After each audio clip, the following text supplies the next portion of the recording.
वल्लभ श्री हरिवंश ब्रह्म वैवर्त पुराण अध्याय नंबर 19वां। और 19 के जो अध्याय है इसमें हम कुछ महामंत्रों के बारे में जानेंगे, जिनकी अगर कोई लाख बार अगर उन मंत्रों का अगर कंठस्थ कर लेता है तो वह सिद्ध मंत्र हो जाता है। जिसमें ब्रह्मांड पावन नामक जो कृष्ण कवच का जो मंत्र है, संसार पावन नामक का जो एक मंत्र है जो कि शिव कवच का जो मंत्र है, शिव स्तवराज का वर्णन है, और इन सब की जो महिमा है, इन महिमा का बखान किया गया है ब्रह्म वैवर्त पुराण के अध्याय नंबर 19 में। तो यहाँ पर जो सूत जी हैं और शौनक जी हैं, ब्रह्म वैवर्त पुराण व 18 पुराण जितने भी हैं या अन्य जो किताबें हैं ग्रंथों की, तो उनमें सूत जी और शौनक जी का विशेष महत्व रहा है। वे कुछ ना कुछ प्रश्न अवश्य पूछते हैं। अगर किसी प्रश्न में शंका होती है तो शौनक जी पूछते हैं सूत जी से। तो ब्रह्मवैवर्त पुराण में जो सूत जी हैं, तो सूत जी क्या कहते हैं, जैसे कि हमने कथा चल रही थी हमारी मालावती के बारे में, किस प्रकार मालावती ने अपने पति परमेश्वर को प्राण दिलवाए। ब्रह्मा विष्णु महेश तीनों आए, सभी देवतागण आए, और काम धर्म मोक्ष, धर्म के साथ बातचीत, जो अन्य जो कार्य दिए गए हैं भगवान ने, जैसे कि यमराज है, काम है, क्रोध है, मोक्ष है, सभी अलग अलग प्रकार के जो भगवान ने काम दिए हुए हैं, उन सब के बारे में वृतांत हुआ था। तो इसमें जो मालावती है वो आगे क्या करती है, जैसे कि 18वें अध्याय में जो यहाँ पर जो मंत्रों का उच्चारण किया था, उनकी स्तुति की थी, तो उनके बारे में हमें बखान किया गया था। तो इसमें मालावती कहती है, मालावती करती है कि ब्राह्मणों का जो धन है, तो ब्राह्मणों को धन देकर बहुत प्रसन्न करती है। उसने स्वामी की सेवा के लिए नाना प्रकार से अपना श्रृंगार किया। वह प्रतिदिन पति की सेवा, शुश्रूषा और समयोचित पूजा पाठ करने लगी। उत्तम व्रत का पालन करने वाली उस पतिव्रता ने स्वयं एकांत में पति को भूले हुए महापुरुष के जो स्त्रोत हैं, पूजन है, कवच है और मंत्र का वह बोध कराती है। पूर्व काल में क्या होता है, जो वशिष्ठ जी हैं, तो वशिष्ठ जी ने पुष्कर तीर्थ में गंधर्व और मालावती को इस श्री हरि के इस स्त्रोत का पूजन आदि तथा एक मंत्र का वह उपदेश दिया। और इस प्रकार शंकर जी का स्त्रोत और कवच भी गंधर्व भूल चुका था। कृपा निधान वशिष्ठ जी ने एकांत में गंधर्व राजा को भी उसका भी मंत्रों का भी बोध कराया। और इस प्रकार बोध संपन्न हो परमानंद जो गंधर्व ने अपने कुबेर भवन सदृश आश्रम में रहकर बंधु बांधवों के साथ राज्य किया। उपग्रहण की अन्य जो स्त्रियां थी वो भी जैसे तैसे वहां आई, और आकर उन्होंने बड़े आनंद के साथ फिर से अपने स्वामी को प्राप्त किया। अब शौनक जी का प्रश्न है। शौनक जी पूछते हैं, हे सूतनंदन, पूर्व काल में जो वशिष्ठ जी ने उन दोनों दंपति पति पत्नी, तो उन पति पत्नियों को भगवान विष्णु के किस स्त्रोत, कवच, मंत्र और पूजा विधि का उपदेश किया था, ये आप हमें बताने की कृपा करें। पूर्व काल में वशिष्ठ जी ने गंधर्वराज को भगवान शिव के जिस धात्वाक्षर मंत्र और कवच का जो उपदेश दिया था, आप वह मुझे बतलाइए। यह सब सुनने के लिए मेरे मन में बड़ा कौतूहल है, क्योंकि शंकर भगवान जी का जो स्त्रोत है, जो कवच है और मंत्र है, दुर्गति का नाश करने वाला है। तो यहाँ पर सूत जी कहते हैं शौनक जी से, मालती ने जिस प्रकार जिस स्त्रोतों के द्वारा परमेश्वर श्री कृष्ण का स्तवन किया, और वही स्त्रोत वशिष्ठ जी ने उस गंधर्व दंपति को दिया था। अब उनके लिए हुए मंत्र और कवच का वर्णन सुनिए कि किस प्रकार का उनका मंत्र था और किस प्रकार का उनका कवच था, उनका वर्णन सुनिए। तो एक यहाँ पे जो मंत्र है, तो यहाँ पे मंत्र है ओम नमो भगवते रास मंडलेशाय स्वाहा। तो इस मंत्र में हमें काफ़ी जो भगवान हैं उनके बारे में हम उच्चारण करते हैं इस मंत्र के द्वारा। यह किस प्रकार का मंत्र है, यह षोडशाक्षर मंत्र है और उपासकों के लिए कल्प वृक्ष स्वरूप है।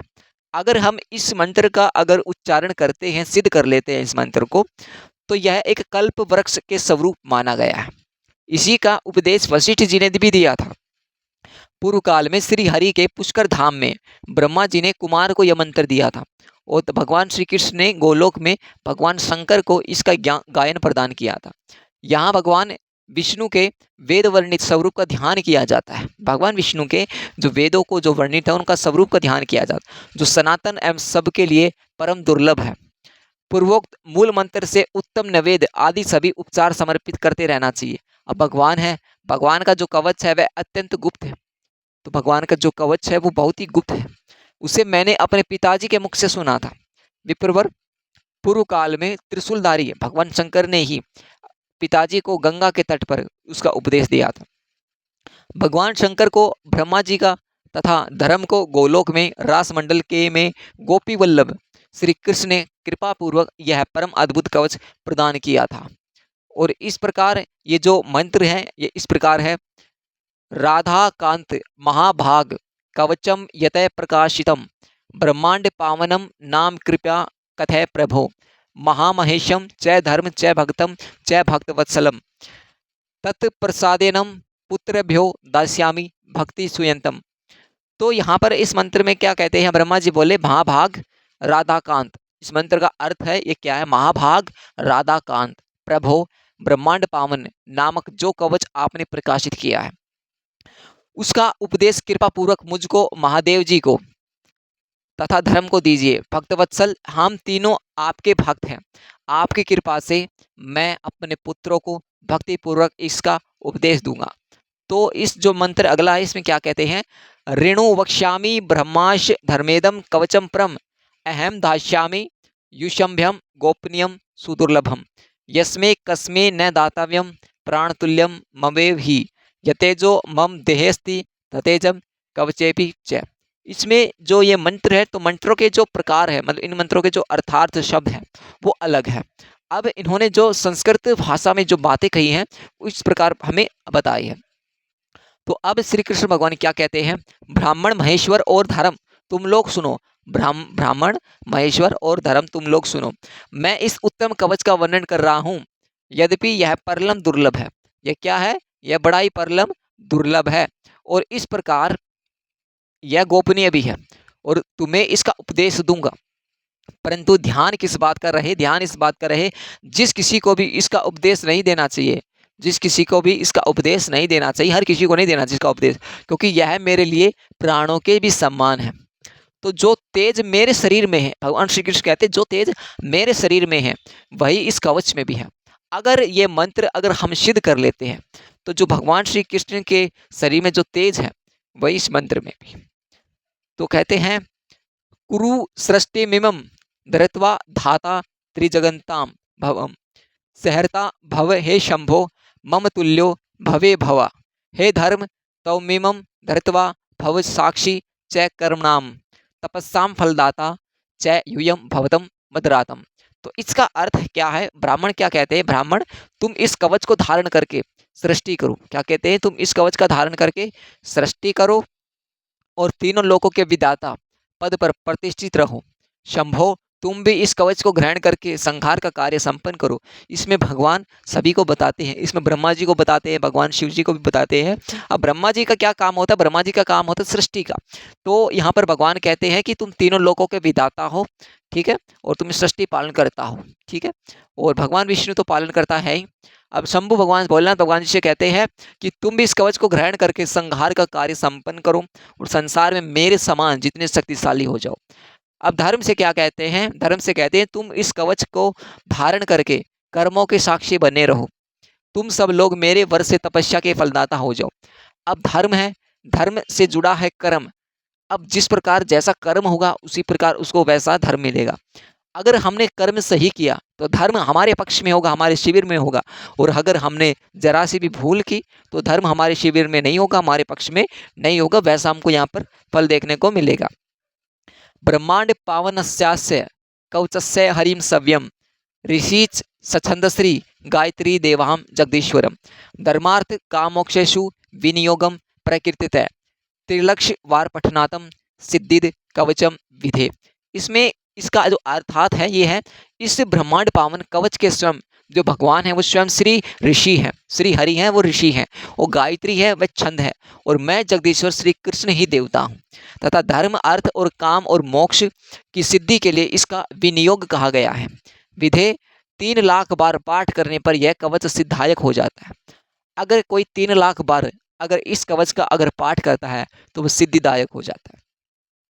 यो भवेतम सिद्ध कवचो मम तुल्यो भवेतु स तेजसा सिद्धि योगेन ज्ञानेन विक्रमणे च प्रणवो मे शिरम पातु नमे रासेश्वराय च भालम पायात्रेत युगम नमो रासेश्वराय च कृष्ण पायाछत्रो युगम हे हरे घ्राणमेवं च जिह्वा का वाही जाया तू कृष्णयोति च सर्वतम।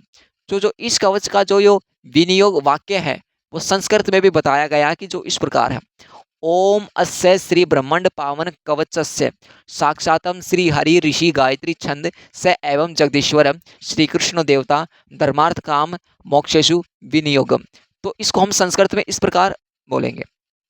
आगे कहते हैं श्री कृष्णाय सब होती च कंड पातु षडक्षर ही कृष्णाय नमो वक्त्रम कली पूर्वच भुजदयम नमो गोपांगनेशाय सकंदा वेष्ट धरो स्वेतु दंत पंक्ति मोष्ट युगम नमो गोपीश्वराय च ओम नमो भगवते रास मंडलेशाय स्वाहा स्वयं वक्षस्थल पातु मंत्रो सोडवाक्षरम एक कृष्णाय सवहोति च कर्णयुगम सदावतु ओम विष्णवे सवोहेति च कंकलाम सर्वोतावतु ओम हरे नमा इति पृष्ठ पादम सदावतु ओम गोवर्धनधारिणे स्वाहा सर्वसरिकम प्राचायां मां पातु श्री कृष्ण आग्रेयां पातु माधवम दक्षिणे पातु गोपीशो नरेतीर्त्या नंदनंदन वारुण्या पातु गोविंदो वायव्या राधिकेश्वरम उत्तरे पातु रासेस ईशानाय मच्योतम शव्यम संततम सर्वतम पातु परो नारायणम सवयम इति ते कथितं ब्राह्मण कवच प्रमादुतम मम जीवन तुल्यम च युष्यभयम दत्तमेवं च।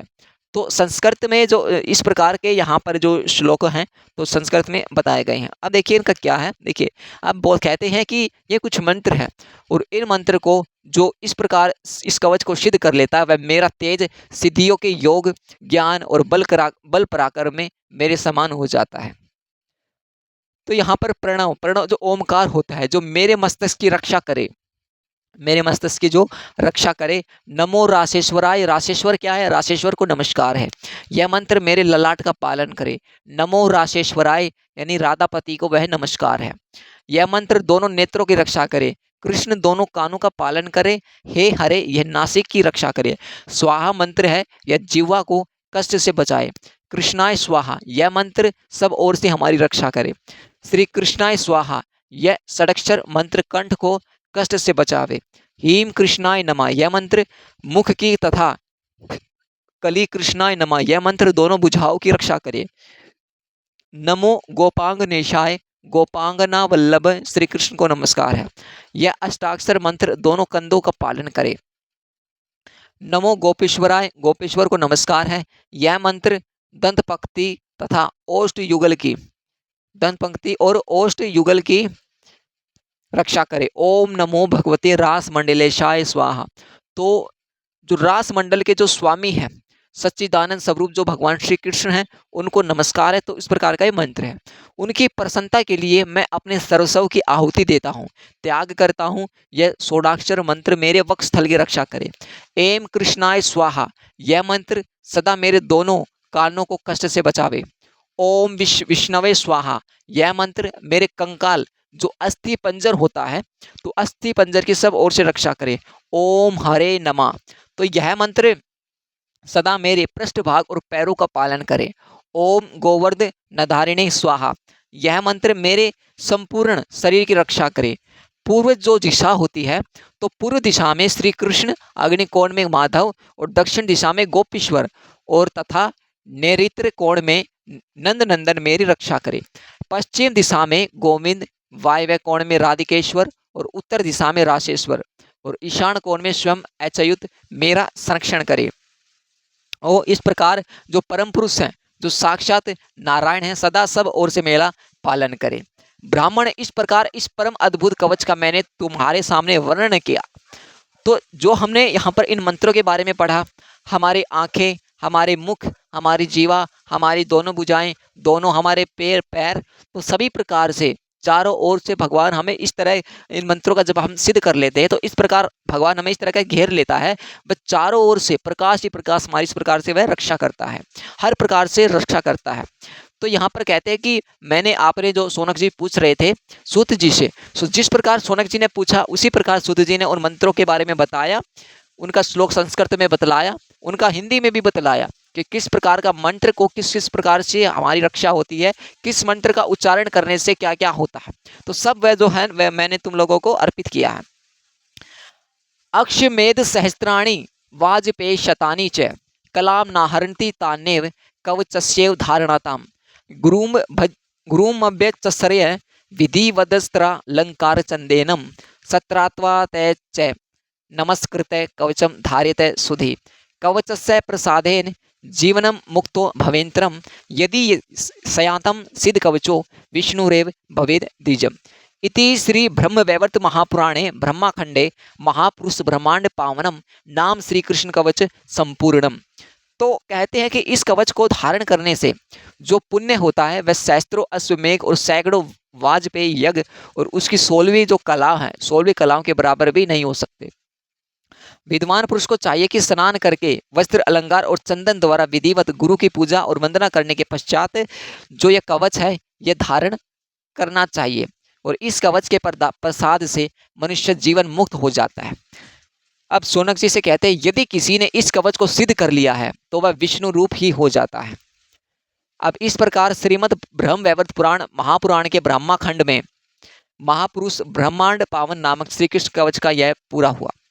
तो जो इन मंत्रों का जो उच्चारण है, तो मंत्रों का जो उच्चारण करने से देखिए होता क्या है, जब हम मंत्र उच्चारण करते हैं एक तो हमें बिल्कुल एक स्वच्छ हमारे शरीर को कर लेना चाहिए, गुरु वंदना, मस्तक पर तिलक होना चाहिए, इस प्रकार हमें इन मंत्रों का उच्चारण करना चाहिए। 3 लाख बार अगर इन मंत्रों का अगर कोई उच्चारण कर लेता है तो वह क्या हो जाता है, वह यहाँ पे सिद्ध हो जाता है, वह भगवान का जो तेज है सारा वह तेज उस पुरुष में आ जाता है जो इस मंत्रों को सिद्ध कर लेता है। सोचिए क्या कहते हैं शौनक। अब शिव का कवच और स्त्रोत सुनिए। अब ये तो आपने सुना, अब शिव जी का कवच है, अब स्त्रोत अब वो सुनिए जिसे वशिष्ठ जी ने गंधर्व को दिया था। शिव जी का जो दादवाक्षर मंत्र है वह इस प्रकार है, ओम नमो भगवते शिवाय स्वाहा। अब इस मंत्र का क्या है, देखिए ओम नमो भगवते शिवाय स्वाहा, इसमें प्रभु क्या कहते हैं, इस मंत्र को पूर्व काल में वशिष्ठ जी ने पुष्कर तीर्थ में कृपा पूर्वक प्रदान किया था। प्राचीन काल में ब्रह्मा जी ने रावण को यह मंत्र दिया था और शंकर जी ने पहले कभी बाणासुर को और दुर्वासा को इसका उपदेश दिया था।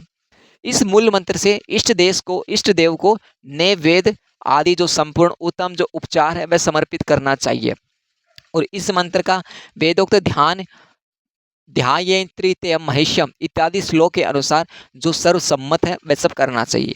ओम नमो महादेवाय, तो ओम नमो महादेवाय एक प्रकार का मंत्र है। इसमें कहते हैं जो बाणासुर है वो किस प्रकार का उवाच करते हैं, महेश्वर महाभाग कवचम यत प्रकाशितम संसार पावनम नाम कृपया कथे प्रभु।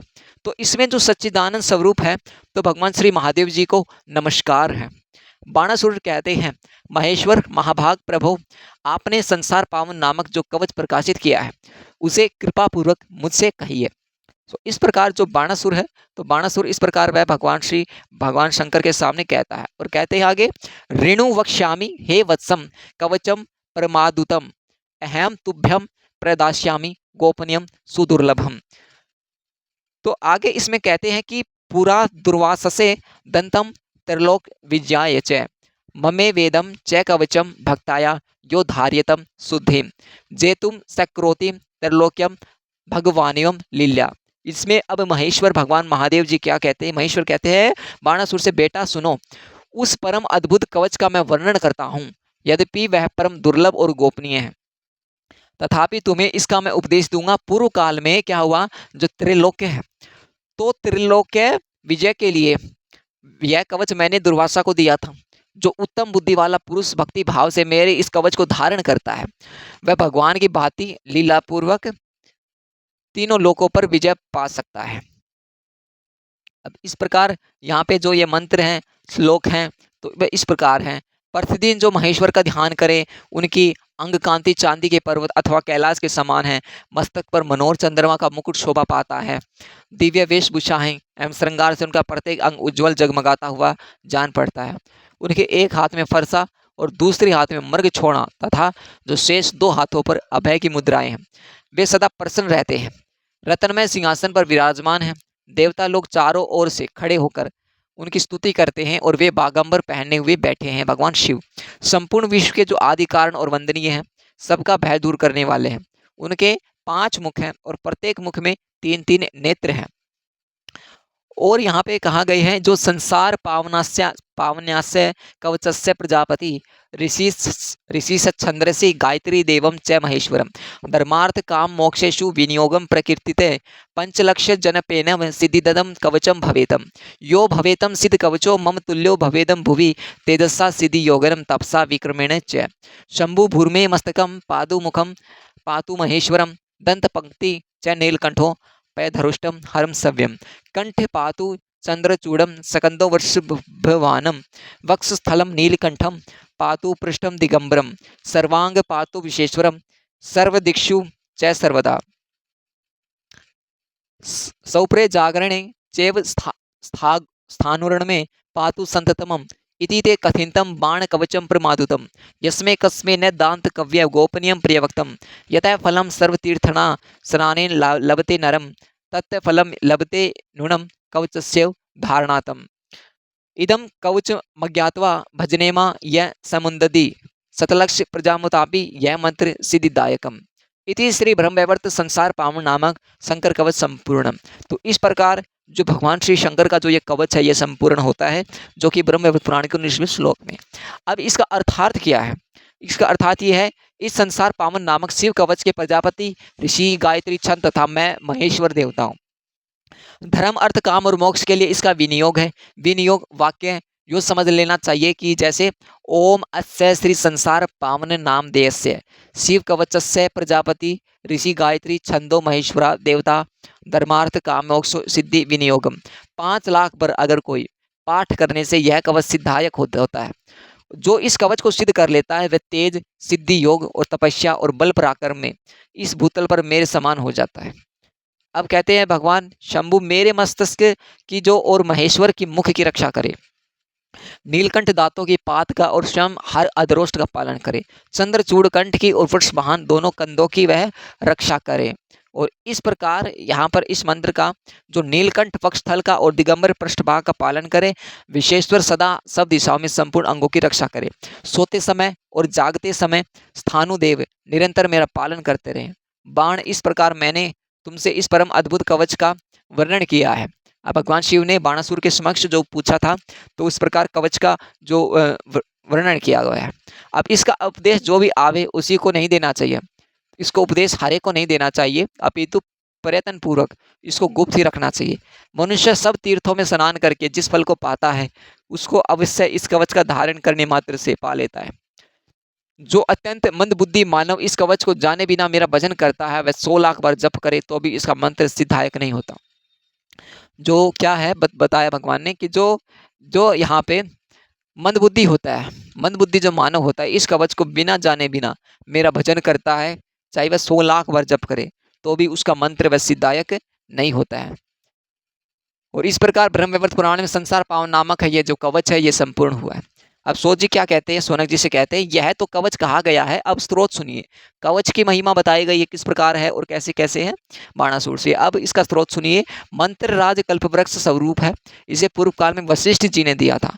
ओम नमः शिवाय, क्या ओम नमः शिवाय, जो हम बोलते हैं आप बोलते हैं ओम नमः शिवाय। तो बाणासुर जो क्या कहते हैं इसके बारे में, वंदे सुराणाम साराम च सुरेशम नील लोहितम योगेश्वरम योग बीजम योगिनाम च गुरो गुरुरम ज्ञानानंदम ज्ञानरूपम ज्ञानबीजम सनातनम तपस्याम फल दातारम सर्वसंपदाम तपोरूपम तपोबीजम तपोधनम धनम वरम वरम वरणयम वरदमिंग सिद्धन गणेवरम कारण भुक्ति मुक्तिना नर कारण वतारणम आशुतोषम प्रसन्नतरास करुणामय सागरम हेमचंद चंदन कुनंदनु कुमुदा भोज सनिभम ब्रह्मज्योति स्वरूपम च भक्तानुग्रह विग्रहम विषाणा विभेदम विभ्रंतम बहुरूपकम जल रूप मगरी रूप पमकाशा रूप पमिश्रम वायु रूप चंद्र रूप सूर्य रूप मैत प्रभुतम आत्मना स्वपदम धातु समर्थव वलील्या। इसमें जो आगे है, भक्ति जीवन मिशम च भक्तानुग्रह कातरम वेदान शक्ता यु सतोतु किमम सतोपि तय प्रभुम अपरिच्छी छत्रोन्मीशां न मनोः वाड मनसो परम व्याघ्र चर्मा मम्बरधरम प्रसवस्तं दिगंबरम त्रिशूल पट्टिशधरम सस्मितं चंद्रशेखरम इत्युक्त्वा सतवराजेन नित्यबाणं सुसयन्तं प्राणमच्छकरम भक्त्या दुर्वासाचर्य मुनीश्वरम। सच्चिदानंद जो शिव है तो उनको नमस्कार है। अब बाणासुर बोलते हैं, जो देवताओं के सार तत्व स्वरूप और समस्त देवगणों के जो स्वामी है, जिनका वर्ण नील है और लोहित है, जो योगियों के ईश्वर, योग के बीज और योगियों के गुरुओं के भी गुरु हैं, महागुरु हैं, उन भगवान शिव की मैं वंदना करता हूँ, जो ज्ञानंद स्वरूप, ज्ञान रूप, ज्ञान बीज, सनातन देवता, तपस्या के फलदाता और संपूर्ण संपदाओं को देने वाले हैं। जब भगवान शंकर को मैं प्रणाम करता हूँ तब तप स्वरूप, तपस्या के बीज, तपोधनु श्रेष्ठ, धन, वर, वर्णीय, वरदायक तथा श्रेष्ठ सिद्ध गणों के द्वारा सतवन करने योग्य उन भगवान शंकर को मैं नमस्कार करता हूँ, जो भोग और मोक्ष के कारण नरक समुद्र से पार उतारने वाले, जल्दी ही प्रसन्न होने वाले, प्रसन्न मुख तथा करुणा सागर है। उन भगवान शिव को मैं प्रणाम करता हूँ, जिनकी अंग कांति हीम चंदन कुंद चंद्रमा कुमुद श्वेत कमल के सुदृश उज्ज्वल है, जो ब्रह्मा ज्योति स्वरूप तथा भक्तों पर अनुग्रह करने के लिए विभिन्न रूप धारण करने वाले उन भगवान शंकर को मैं प्रणाम करता हूँ। ऐसे भगवान शंकर की महिमा का बखान करते हैं बाणासुर जी, जो विश्वों में भेद से बहुत तेरे से रूप धारण करते, जैसे कि जल, अग्नि, आकाश, वायु, चंद्रमा, सूर्य, जिनके स्वरूप हैं, जो ईश्वर एवं महात्मा के प्रभु हैं और जो लीला पूर्वक अपना पद देने की शक्ति रखते हैं, जो भक्तों के जीवन है तथा भक्तों पर कृपा करने के लिए कातर हो उठते हैं, ऐसे हमारे भोलेनाथ। उन ईश्वर को मैं नमस्कार करता हूँ, जो वेद भी जिनका सतवन करने में असमर्थ है, जो देश काल और वस्तु में परीक्षण छत्र नहीं है और मन और वाणी की पहुंच से परे हैं, उन परमेश्वर प्रभु की मैं क्या स्तुति करूंगा। बाणासुर जी कहते हैं, जो वेदों में जिनका बखान नहीं है, वेद भी छोटे पड़ जाते हैं, हमारी वाणी है वह भी छोटे, देश काल सब कुछ छोटा पड़ जाता है, मन और वाणी बिल्कुल स्थिर हो जाती है, उनकी मैं क्या स्तुति करूंगा। जो बागंबरधारी अथवा दिगंबर है, बैल पर सवार है, जो त्रिशूल और पट्टी धारण करते हैं, उस मद मुस्कान की आभा से सुशोभित मुख वाले भगवान चंद्रशेखर को मैं प्रणाम करता हूँ। यो कहकर बाणासुर प्रतिदिन संयम पूर्वक रहकर सत्यराज से भगवान की स्तुति करता था और भक्ति भाव से शंकर जी के चरणों में मस्तक झुकाता था। मुनीश्वर दुर्वासा भी एक ऐसा ही करते थे, जो दुर्वासा ऋषि थे वे भी ऐसा ही करते थे।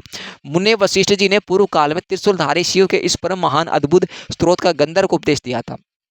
तो वशिष्ठ जी ने यहाँ पर भगवान शिव के इस अद्भुत स्त्रोतों को गंधर्व को उपदेश दिया।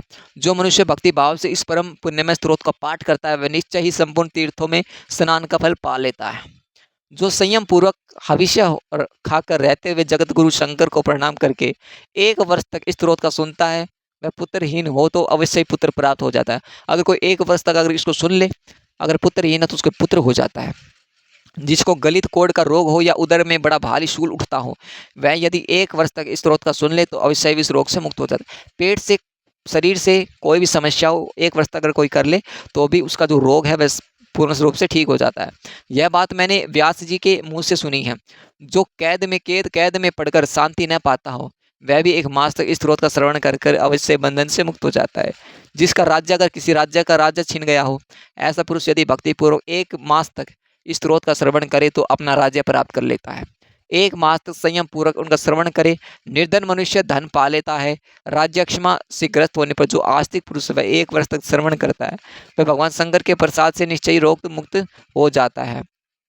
जो द्विज शौनक जी कहते हैं, जो सदा भक्ति भाव से इस सत्यराज को सुनता है, उसके लिए तीनों लोकों में कुछ भी असाध्य नहीं रह जाता। भारतवर्ष में उसको कभी अपने बंधुओं से वियोग का दुख नहीं होता। वह अविचल एवं महान ऐश्वर्य का भागी होता है, इसमें कोई संशय नहीं है। जो पूर्ण संयम में रहकर अत्यंत भक्ति भाव से 1 मास तक इस स्त्रोत का श्रवण करता है, वह यदि भार्याहीन हो तो अति विनयशील सती साध्वी सुंदरी भार्या पाता है। जो महान मूर्ख और खोटी बुद्धि का है वह ऐसा मनुष्य, यदि इस स्त्रोतों का अगर एक मास तक सुनता है तो वह गुरु के उपदेश मात्र से बुद्धि और विद्या पाता है।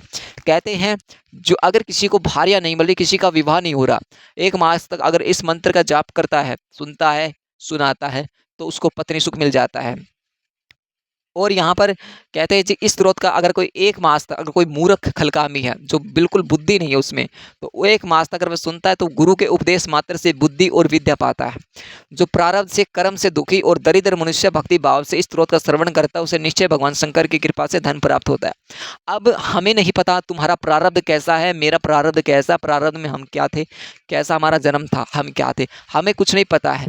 लेकिन अगर हम भगवान शंकर के दिए हुए इस मंत्र का अगर जाप करते हैं 1 मास तक पूरे नियम और संयम पूर्वक, तो हमारा जो प्रारब्ध, जो कर्म से हम दुखी हैं इस समय, तो इस स्रोत का अगर हम श्रवण करते हैं, जो मनुष्य करता है इस स्रोत का श्रवण, तो वह निश्चय भगवान शंकर की कृपा से वह धन प्राप्त होता है। जो प्रतिदिन तीनों संध्याओं के समय इस उत्तम स्रोत को सुनता है और इस लोक में सुख भोगता है, परम दुर्लभ होता है, कीर्ति प्राप्त करता है, वो नाना प्रकार के धर्म अनुष्ठान करके अंत में भगवान शंकर के धाम को जाता है। वहाँ श्रेष्ठ जो पार्षद होकर भगवान शिव की सेवा करते हैं। तो इस प्रकार जो ब्रह्म वैवर्त पुराण का अध्याय नंबर 19वां, तो 19वें अध्याय में हमने जाना यहाँ पर ब्रह्मा जी के, शिव जी के जो यहाँ पर मंत्र है, मंत्र और स्त्रोत के बारे में जाना, किस प्रकार के मंत्र किस किस को दिए गए, किस प्रकार के स्त्रोत किस प्रकार दिए गए, मंत्र और स्त्रोतों को चालन करने से क्या क्या होता है हमारे शरीर में, हमारे कर्म में, हमारा प्रारब्ध जीवन, ये सब कैसा है, तो जीवन की ज्योति हमें किस प्रकार जगानी है वो इन मंत्रों के द्वारा सभी हमने बतलाया है।